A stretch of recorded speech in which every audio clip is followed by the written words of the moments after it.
Noite, alunos do curso de Gestão Empresarial. Hoje a nossa 8ª aula será sobre a formação e a natureza das contas. Vamos ver a classificação das contas, plano de contas, o que é, para que serve, o objetivo, qual o modelo padrão, os níveis. Formação de contas. Vamos conhecer mais a fundo a formação do plano de contas, que faz parte da estrutura básica contábil da empresa. Cada espécie de bens, direitos, obrigações ou componentes do patrimônio líquido estará representada por determinado nome, que em contabilidade é denominado conta, cuja nomenclatura deve identificar os fatos contábeis nela registrados. Classificação das contas. As contas têm função de ordenar o patrimônio e evidenciar os fatos que alteram sua estrutura.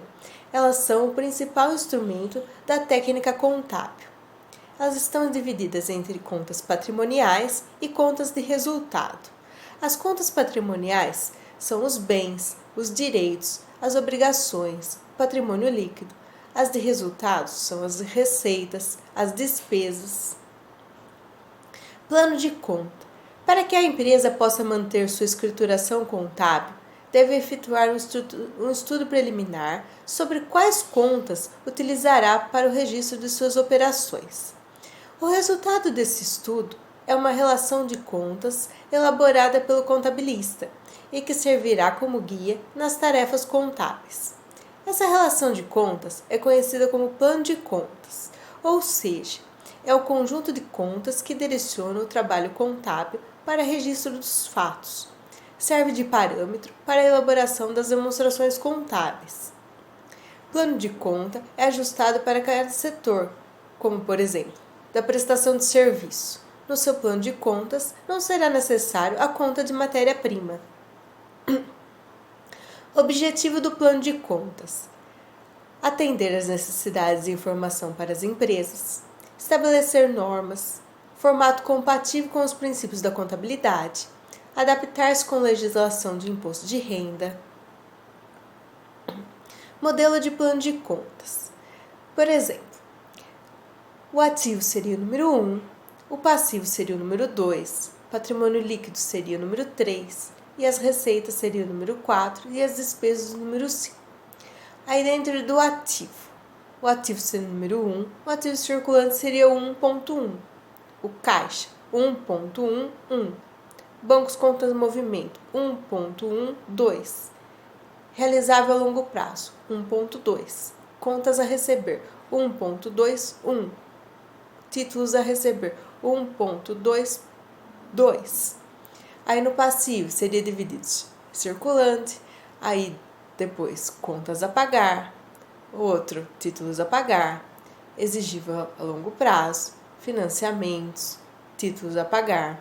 No patrimônio líquido, estaria dividido capital social, depois capital subscrito. Receitas, receita bruta de vendas, dividido as no estados e interestadual. As despesas, entre separadas administrativas, a de pessoal, a de aluguel. Níveis de estrutura do plano de conta. Nível 1. Estaria o ativo, o passivo, o patrimônio líquido, os custos, as despesas. Nível 2. Já estaria o ativo dentro do ativo circulante, realizável, a longo prazo, permanente. Aí no passivo circulante, exigível a longo prazo, patrimônio líquido, as receitas, receita brutas ou outras receitas não operacionais, as despesas operacionais e não operacionais. Aí no nível 3, contas que evidenciam os grupos a que se refere. Nível 1, ativo. Nível 2, ativo circulante. Nível 3, bancos, contas, movimento. Agora vamos fazer alguns exercícios de fixação do conteúdo. Primeiro, qual a função das contas? Segundo, como são classificadas as contas? Terceiro, o que é um plano de contas e qual é o seu objetivo? Quarto, comente como funcionam os níveis das contas nos planos de conta.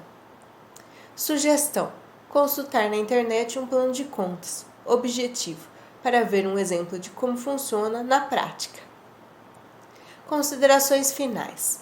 Agradecemos sua visualização e seu tempo dedicado à aprendizagem e aquisição de novos conhecimentos. Uma boa noite e até a próxima aula.